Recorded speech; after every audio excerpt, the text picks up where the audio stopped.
Olá, bom dia, tudo bem com você?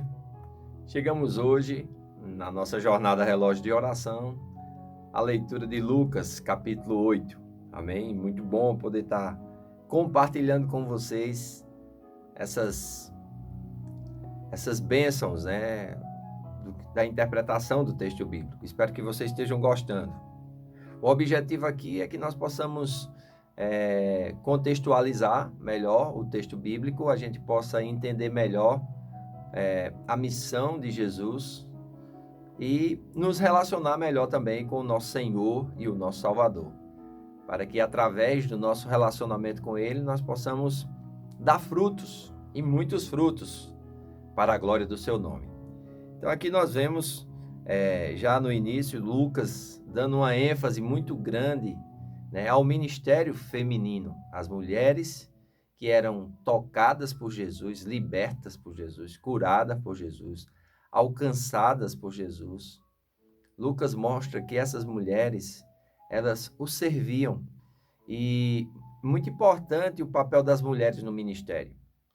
Amém? Todo ministério que despreza a mulher, ele é um ministério manco, coxo e que não vai muito longe. As mulheres, elas têm o seu lugar.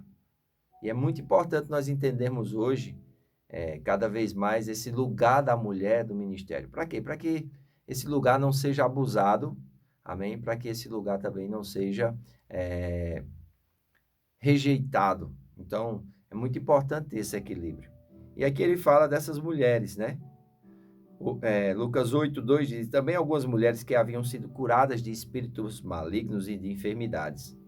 Maria Madalena, da qual saíram 7 demônios, e Joana, mulher de Cusa, procurador de Herodes, Susana e muitas outras que o serviam com as suas finanças. Então, essas mulheres, depois de serem tocadas por Jesus, mulheres proeminentes, mulheres casadas com homens proeminentes, elas serviam a Jesus com as suas finanças.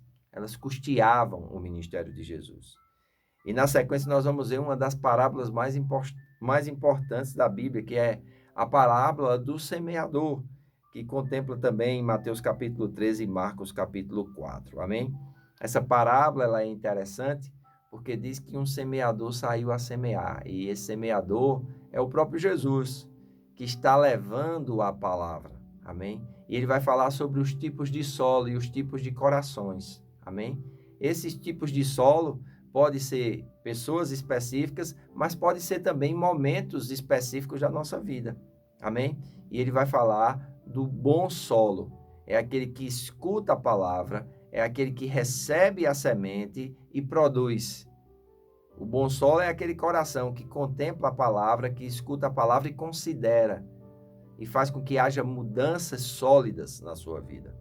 Todos nós precisamos ter um bom coração, todos nós precisamos ter um bom sólido, que é um bom terreno, uma boa terra, que é exatamente estar atento àquilo que Deus tem falado ao nosso coração, não somente através da leitura bíblica, mas através da comunhão com o Espírito de Deus.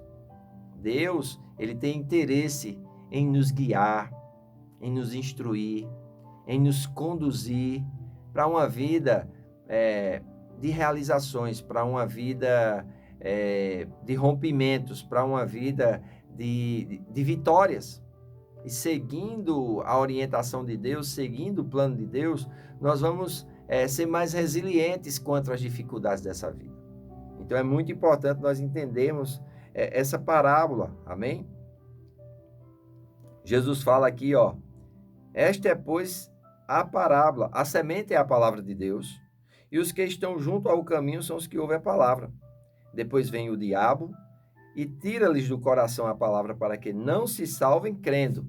Então, o diabo ele tem um papel importante, que é tentar roubar a semente para que a pessoa que ouviu a palavra, ela não creia. Então, todo impedimento, o crédito que deve ser dado à palavra, vem do maligno que tenta roubar a palavra. E nós precisamos proteger essa palavra que é plantada no nosso coração. Quantas pessoas não veem vídeos, não leem a Bíblia, não vão às igrejas, e muitas vezes essa palavra não germina. Por quê? Porque o diabo vem e rouba, e nós temos que aprender a proteger. aquilo que nós ouvimos. Amém? O texto bíblico diz: vede prudentemente como ouvis. Porque aquele que tem, ser-lhe-á dado, mas aquele que pensa que tem, até o que pensa que tem, lhe será tirado.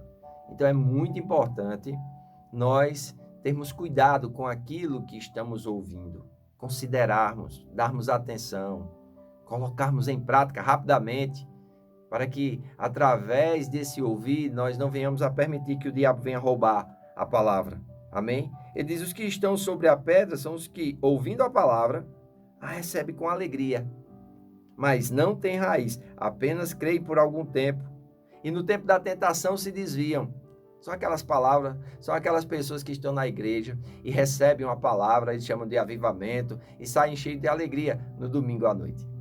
Mas na segunda de manhã, aquela palavra já não está mais lá. Por quê? Porque as dificuldades vêm. Cuidado quando alguém diz: venha para Jesus e você não vai ter dificuldade, porque pode ser exatamente o contrário. Jesus mesmo nos alertou, falando aos seus discípulos: no mundo tereis aflições, mas tenham bom ânimo, eu venci o mundo. E Tiago diz: olha, tede motivo de grande alegria o passarem por várias tribulações, sabendo que a tribulação ela vai apurar e promover a nossa fé. Aí ele diz: e aqui caiu entre os espinhos, são os que ouviram a palavra, indo por diante, são sufocados com os cuidados, as riquezas e os deleites da vida, e não dão fruto com perfeição. Esses até frutificam um pouquinho, mas o seu fruto não é perfeito, não é maduro, não é eficaz. Porque existem coisas que competem com a palavra, e ele vai dizer aqui, os cuidados, as preocupações, os anseios.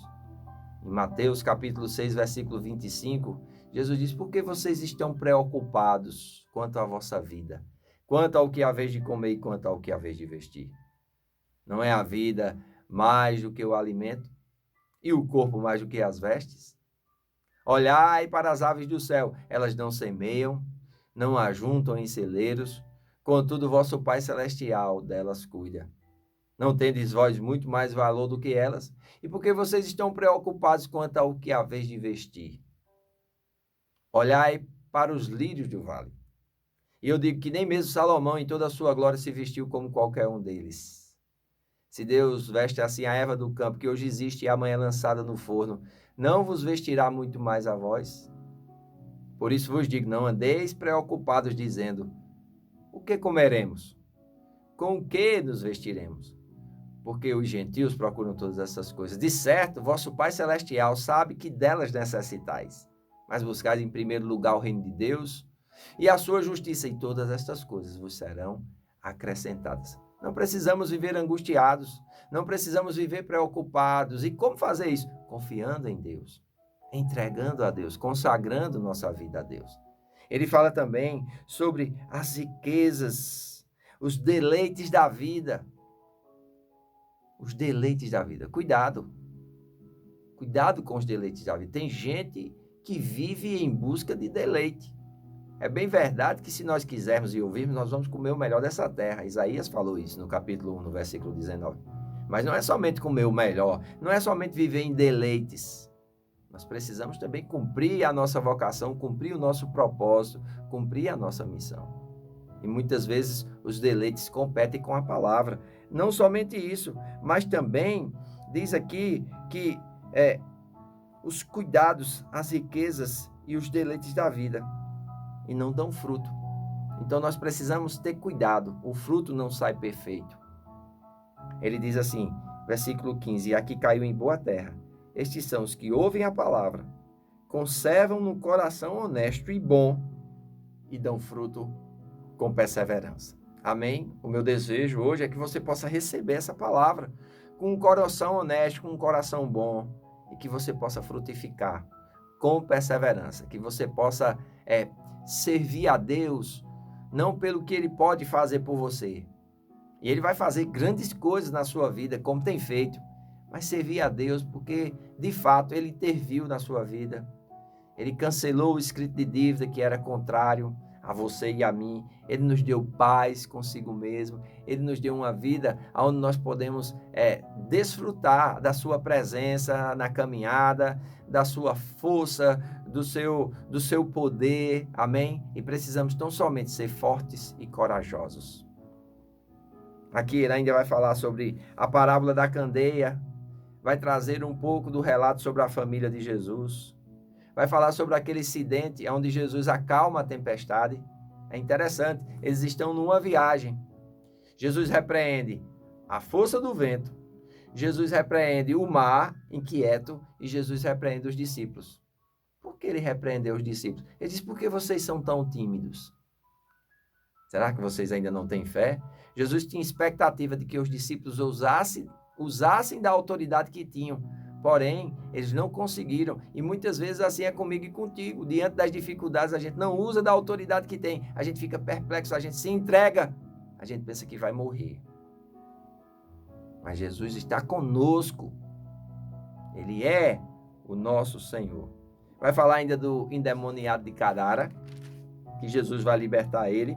E vai falar também sobre a filha de Jairo e a mulher que tinha um fluxo de sangue, que ao ouvir falar de Jesus, ouvir falar da sua fama, ela dizia consigo mesmo, se eu tão somente tocar nas suas vestes, sararei. Uma mulher que já tinha gastado todo o seu dinheiro, mas só ia de mal a pior.